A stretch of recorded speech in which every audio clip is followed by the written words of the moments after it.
আকাশবাণী আগরতলা। স্থানীয় সংবাদ পড়ছি ইতিকণা মুখোপাধ্যায়।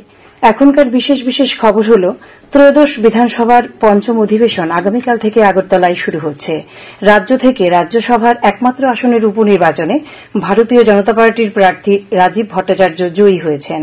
রাষ্ট্রপতি দ্রৌপদী মুর্মু বলেছেন, সমস্ত শিক্ষা প্রতিষ্ঠানে মেয়েদের জন্য নিরাপদ পরিবেশ তৈরি করা উচিত। প্রধানমন্ত্রী নরেন্দ্র মোদীর আহ্বানে সাড়া দিয়ে ভারত জুড়ে এক পেড় মা কি নাম এই প্রচার অভিযানের মধ্য দিয়ে এখন পর্যন্ত 52 কোটিরও অধিক বৃক্ষরোপণ করা হয়েছে। মোহিনীমোহন চাকমা স্মৃতি পুরস্কার পেলেন আধুনিক চাকমা সঙ্গীতের শিল্পী অভিক কুমার চাকমা। এবারে সংবাদ বিস্তারিত। ত্রয়োদশ বিধানসভার পঞ্চম অধিবেশন আগামীকাল থেকে আগরতলায় শুরু হচ্ছে, চলবে 6 সেপ্টেম্বর পর্যন্ত। এই অধিবেশনে 3টি বিল পেশ করা হবে। রাজ্য থেকে রাজ্যসভার একমাত্র আসনের উপনির্বাচনে ভারতীয় জনতা পার্টির প্রার্থী রাজীব ভট্টাচার্য জয়ী হয়েছেন। রাজীব ভট্টাচার্য পেয়েছেন 47টি ভোট। বিজিত প্রার্থী সিপিআইএম দলের সুধন দাস পেয়েছেন 10টি ভোট। উল্লেখ্য, ত্রিপুরা বিধানসভার লবিতে আজ সকাল থেকে ভোট গ্রহণ শুরু হয়। ভোট গ্রহণের পর ভোট গণনা করা হয়। রাজ্যসভার উপনির্বাচনের রিটার্নিং অফিসার এস মগ এই সংবাদ জানিয়েছেন। রাষ্ট্রপতি দ্রৌপদী মুর্মু বলেছেন, সমস্ত শিক্ষা প্রতিষ্ঠানে মেয়েদের জন্য নিরাপদ পরিবেশ তৈরি করা উচিত, কারণ মেয়েরা দেশের উন্নয়নের অবিচ্ছেদ্য অংশ। আজ পুনেতে সিম্বোসিস ইউনিভার্সিটির 21তম সমাবর্তন অনুষ্ঠানে বক্তব্য রাখতে গিয়ে তিনি একথা বলেন। রাষ্ট্রপতি বলেন, শিক্ষা প্রতিষ্ঠানের লক্ষ্য হওয়া উচিত মূল্যবোধ ভিত্তিক শিক্ষা প্রদান করা এবং শিক্ষার্থীদের সমাজের সংস্কৃতি ও চাহিদা বুঝতে সাহায্য করা। প্রধানমন্ত্রী নরেন্দ্র মোদী আজ ব্রুনেই পৌঁছেছেন। ব্রুনেইয়ের রাজধানী বন্দরসরি বেগাওয়ানে প্রবাসী ভারতীয়রা তাকে স্বাগত জানান। দুই দেশের মধ্যে দীর্ঘ 40 বছরের কূটনৈতিক সম্পর্ক থাকা সত্ত্বেও এই প্রথম কোন ভারতীয় প্রধানমন্ত্রী ব্রুনেইয়ে পা রাখলেন। 3 দিনের এই সফরে তিনি সিঙ্গাপুরেও যাবেন। দুই দেশের সঙ্গেই একাধিক ক্ষেত্রে চুক্তি হতে পারে ভারত সরকারের। ব্রুনেইয়ের সুলতান হাজি হাসানাল ওয়ালকিয়া এবং রাজপরিবারের অন্যান্য সদস্যদের সঙ্গে দেখা করার পর আগামীকাল প্রধানমন্ত্রী শ্রী মোদী সিঙ্গাপুরে পৌঁছবেন। সিঙ্গাপুরের নতুন প্রধানমন্ত্রী লরেন্স ওয়াং এবং ভারতীয় বংশোদ্ভূত প্রেসিডেন্ট থারমান সোমভুক রত্নমের সঙ্গে দ্বিপাক্ষিক বৈঠক করবেন শ্রী মোদী। ভারতীয় সেনাবাহিনীর অপারেশন সদ্ভাবনার অঙ্গ হিসেবে জাতীয় সংহতির জন্য রাজ্য সফররত মণিপুরের ছাত্রছাত্রীদের এক প্রতিনিধি দল আজ সকালে রাজভবনে রাজ্যপাল ইন্দ্রসেনা রেড্ডি নাল্লুর সঙ্গে সাক্ষাৎকারে মিলিত হয়। প্রতিনিধি দলে ছিলেন মণিপুরের 35 জন ছাত্রছাত্রী। এই প্রতিনিধি দলের নেতৃত্বে ছিলেন আসাম রাইফেলসের মেজর কার্তিকেয়ন। সাক্ষাৎকারের সময় রাজ্য সফররত মণিপুরের ছাত্রছাত্রীদের উদ্দেশ্যে রাজ্যপাল বলেন, এই সফর মণিপুরের ছাত্রছাত্রীদের ত্রিপুরার সমৃদ্ধ ইতিহাস, সংস্কৃতি ও ঐতিহ্য সম্পর্কে জানতে সাহায্য করবে এবং জাতীয় সংহতি সুদৃঢ় করতে গুরুত্বপূর্ণ ভূমিকা নেবে বলেও রাজ্যপাল আশা প্রকাশ করেন। রাজ্যে আজ থেকে শুরু হল বিজেপির সদস্যতা অভিযান। মুখ্যমন্ত্রী অধ্যাপক ড মানিক সাহা এই অভিযানের সূচনা করেন। এ উপলক্ষে আগরতলার বিজেপির রাজ্য কার্যালয়ে আয়োজিত এক অনুষ্ঠানে মুখ্যমন্ত্রী ও বিজেপি প্রদেশ সভাপতি রাজীব ভট্টাচার্য সদস্যপদ নবীকরণ করেন। উল্লেখ্য, প্রথম পর্যায়ে আগামী 25 সেপ্টেম্বর পর্যন্ত, এই দ্বিতীয় পর্যায়ে 1 অক্টোবর থেকে 15 অক্টোবর পর্যন্ত সদস্যতা অভিযান চলবে। কেন্দ্রীয় পরিবেশ, বন ও জলবায়ু মন্ত্রী ভূপিন্দর যাদব আজ এক্সে পোস্ট করে জানিয়েছেন যে এক পেড় মা কে নাম প্রচার অভিযানের আওতায় সারা দেশ জুড়ে বৃক্ষরোপণ করার ক্ষেত্রে দেশ এক মাইল ফলক অর্জন করেছে। তিনি আরও জানান, প্রধানমন্ত্রী নরেন্দ্র মোদীর আহ্বানে সাড়া দিয়ে ভারত জুড়ে এই প্রচার অভিযানের মধ্য দিয়ে এখন পর্যন্ত 52 কোটিরও বেশি বৃক্ষরোপণ করা হয়েছে।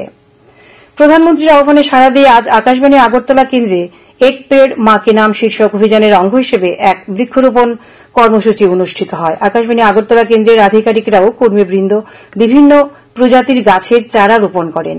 এ প্রসঙ্গে আকাশবাণী আগরতলার কারিগরি বিভাগের সহকারী অধিকর্তা এনসি দেবনাথ বলেন, প্রধানমন্ত্রীর এক পেড় মা কি নাম শীর্ষক অভিযানে রাজ্য সরকারের বন দপ্তর বিভিন্ন প্রজাতির চারা গাছ সরবরাহ করেছে। পরবর্তী সময়ে আকাশবাণীর ট্রান্সমিশন কেন্দ্রেও এ ধরনের বৃক্ষরোপণ কর্মসূচির আয়োজন করা হবে বলে তিনি জানান। প্রধানমন্ত্রী নরেন্দ্র মোদীর আহ্বানে সাড়া দিয়ে এক পেড় মা কি নাম কর্মসূচিতে আজ 59 জেলায় নানা স্থানে বৃক্ষরোপণ করা হয়। 59 জেলা প্রশাসনের ব্যবস্থাপনায় ছিল আজকের কর্মসূচি। গোটা জেলাতে আজ সর্বমোট 22,150টি বিভিন্ন জাতের গাছের চারা লাগানো হয়। এ উপলক্ষে কৈলাসহরের কেন্দ্রীয় বিদ্যালয়ে জেলাভিত্তিক অনুষ্ঠান হয়। কর্মসূচির আনুষ্ঠানিক উদ্বোধন করেন 59 জেলার জেলাশাসক দিলীপ কুমার চাকমা। তিনি ভূ উষ্ণায়ন রোধে এবং প্রাকৃতিক ভারসাম্য রক্ষায় ব্যাপক বনসৃজনের প্রয়োজনীয়তার কথা উল্লেখ করেন। এখানে পরিবেশ রক্ষায় শপথ বাক্য পাঠ করানো হয়।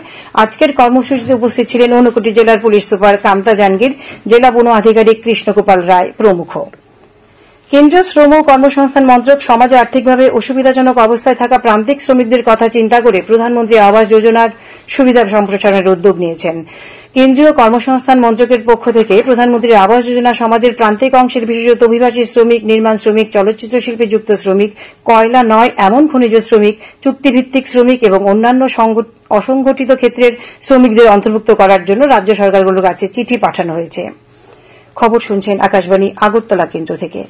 রাজ্যপাল ইন্দ্রসেনা রেড্ডি নাল্লু আজ বিশালগড়স্থিত কেন্দ্রীয় শোধনাগার পরিদর্শন করেন। তিনি শোধনাগারের ভেতর আনন্দ প্রেক্ষাগৃহে কয়েদি আবাসিকদের সঙ্গে মতবিনিময় করেন। সংশোধনাগারে তাদের সুবিধা অসুবিধা সম্পর্কে অবহিত করেন রাজ্যপাল। কয়েদি আবাসিকরা রাজ্যপালের কাছে 3 দফা দাবি সমন্বিত স্মারকলিপি প্রদান করেন। তাছাড়া রাজ্যপাল মহিলা কয়েদি আবাসিকদের সঙ্গেও দেখা করে তাদের সুবিধা অসুবিধা ও তাদের সঙ্গে থাকা শিশু সন্তানদের খোঁজ খবর নেন। তিনি সংশোধনাগারে বৃত্তিমূলক প্রশিক্ষণ কেন্দ্রের বিভিন্ন শাখা পরিদর্শন করেন। রাজ্যপাল সেখানে সাংবাদিকদের কাছে বলেন, ভারতবর্ষের সংশোধনাগারগুলি এখন শুধু সাজা প্রদানের ভাবনায় পরিচালিত হয় না, সাজাপ্রাপ্তরা যেন নিজের ভুল সংশোধন করে পরবর্তী জীবন সুন্দরভাবে অতিবাহিত করতে পারে সেই বিষয়টিও লক্ষ্য রাখা হয়। পরিদর্শনকালে তার সঙ্গে ছিলেন আইজি প্রিজন রমেশ রেড্ডি, সিপাহীজলা জেলার অতিরিক্ত জেলা শাসক জয়ন্ত দে, পুলিশ সুপার বিজে রেড্ডি, বিশালগড়ের মহকুমা শাসক রাকেশ চক্রবর্তী প্রমুখ। সাংসদ কৃতি দেবী দেববর্মার পৌরোহিত্যে আজ খোয়াই জেলা শাসক কার্যালয়ে উন্নয়ন কর্মসূচি রূপায়ণ নিয়ে এক পর্যালোচনা সভা অনুষ্ঠিত হয়। সভায় সাংসদ কেন্দ্র ও রাজ্য সরকারের বিভিন্ন প্রকল্পে উন্নয়ন কর্মসূচি রূপায়ণে বিভিন্ন দপ্তরের মধ্যে সমন্বয়ের উপর গুরুত্ব আরোপ করেন। তিনি বলেন, উন্নয়ন কর্মসূচি রূপায়ণের কাজ নির্দিষ্ট সময়ের মধ্যে শেষ করতে হবে। সভায় জেলা শাসক চাঁদনী চন্দ্রন পাওয়ার পয়েন্ট প্রেজেন্টেশনের মাধ্যমে খোয়াই জেলায় সাম্প্রতিক বন্যা পরিস্থিতিতে কৃষি ও কৃষি সংশ্লিষ্ট ক্ষেত্র, যোগাযোগ, জাতীয় সড়ক, বিদ্যুৎ ক্ষেত্রের ক্ষয়ক্ষতির বিস্তারিত তথ্য তুলে ধরেন। সভায় জেলার কৃষি ও কৃষক কল্যাণ, উদ্যান, মৎস্য, স্বাস্থ্য, প্রাণী সম্পদ বিকাশ, পূর্ত, বন, সমাজ কল্যাণ ও সমাজ শিক্ষা সহ বিভিন্ন কার্যালয়ের আধিকারিকগণ সংশ্লিষ্ট দপ্তরের উন্নয়নমূলক কাজের বিবরণ এবং সাম্প্রতিক বন্যায় ক্ষয়ক্ষতির তথ্য তুলে ধরেন। পর্যালোচনা সভায় সাংসদ কৃতি দেবী দেববর্মা খোয়াই জেলার বিভিন্ন এলাকায় নদীর পাড় ভাঙন এবং বন্যা প্রতিরোধে নদীর পাড়ে বন দপ্তর ও জলসম্পদ দপ্তরকে যৌথভাবে প্ল্যান্টেশন এবং বাঁশ লাগানোর ওপর গুরুত্ব আরোপ করেন। সভায় উপস্থিত ছিলেন এডিসির কার্যনির্বাহী সদস্য সোহেল দেববর্মা, খোয়াই পুর পরিষদের চেয়ারপারসন দেবাশিস নাথ শর্মা এবং বিভিন্ন দপ্তরের পদস্থ আধিকারিকগণ। মোহিনীমোহন চাকমা স্মৃতি পুরস্কার পেলেন আধুনিক চাকমা সঙ্গীতের শিল্পী অভিক কুমার চাকমা। তথ্য ও সংস্কৃতি দপ্তরের প্রধান কার্যালয়ে আজ এক অনুষ্ঠানে অভিক কুমার চাকমার হাতে এই পুরস্কার তুলে দেন রাজ্যভিত্তিক সাংস্কৃতিক উপদেষ্টা কমিটির ভাইস চেয়ারম্যান সুব্রত চক্রবর্তী। রাজ্য সরকার এবছর থেকেই মোহিনীমোহন চাকমা স্মৃতি পুরস্কার চালু করেছে। পুরস্কার হিসেবে তিনি পেয়েছেন স্মারক, মানপত্র এবং 20,000 টাকা। এখন থেকে প্রতি বছরই চাকমা সঙ্গীত, শিল্প ও সংস্কৃতিতে উল্লেখযোগ্য অবদানের জন্য একজনকে এই পুরস্কার দেওয়া হবে। মোহিনীমোহন চাকমা স্মৃতি পুরস্কার প্রাপক অভিক কুমার চাকমা আধুনিক চাকমা সঙ্গীতে একজন প্রথিতযশা শিল্পী। তার বাড়ি পেচারথলের মাছমারায়। চাকরি সূত্রে তিনি বর্তমানে মিজোরামে থাকেন। স্বাস্থ্য দপ্তরের স্টেট ম্যালেরিয়া নোডাল অফিসার ডা অভিজিৎ দাস আজ আকাশবাণীর প্রতিনিধিকে জানিয়েছেন, এবছর জানুয়ারি মাস থেকে এখন পর্যন্ত রাজ্যে 7,760 জন ম্যালেরিয়ায় আক্রান্ত হয়েছে। তার মধ্যে ধলাই জেলায় আক্রান্তের সংখ্যা 5,331 জন। তিনি জানান, এবছর ম্যালেরিয়া প্রবণ এলাকাগুলিতে 9,525,000 ওষুধি মশারি দেওয়া হয়েছে। আগরতলা সাবরুম রুটে ট্রেন চলাচল আজও বন্ধ রয়েছে। আগামীকালও এই রুটের সব ট্রেন বাতিল করা হয়েছে বলে জানিয়েছেন এনএফ রেলওয়ের মুখ্য জনসংযোগ আধিকারিক কপিঞ্জল কিশোর শর্মা।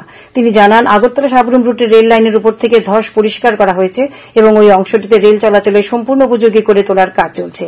খুব শীঘ্রই আগরতলা সাবরুম রুটে রেল চলাচল পুনরায় শুরু করা যাবে বলে তিনি আশা ব্যক্ত করেন।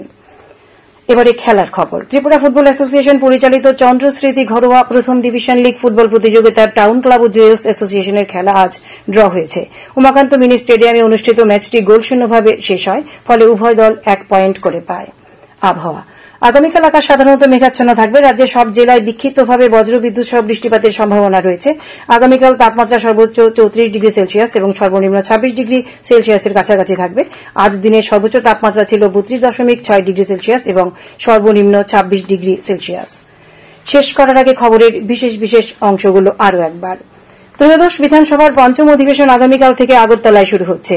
রাজ্য থেকে রাজ্যসভার একমাত্র আসনের উপনির্বাচনে ভারতীয় জনতা পার্টির প্রার্থী রাজীব ভট্টাচার্য জয়ী হয়েছেন। রাষ্ট্রপতি দ্রৌপদী মুর্মু বলেছেন, সমস্ত শিক্ষা প্রতিষ্ঠানে মেয়েদের জন্য নিরাপদ পরিবেশ তৈরি করা উচিত। প্রধানমন্ত্রী নরেন্দ্র মোদীর আহ্বানে সাড়া দিয়ে ভারত জুড়ে এক পেড় মা কি নাম এই প্রচার অভিযানের মধ্য দিয়ে এখন পর্যন্ত 52 কোটিরও বেশি বৃক্ষরোপণ করা হয়েছে। মোহিনী মোহন চাকমা স্মৃতি পুরস্কার পেলেন আধুনিক চাকমা সঙ্গীতের শিল্পী অভিক কুমার চাকমা।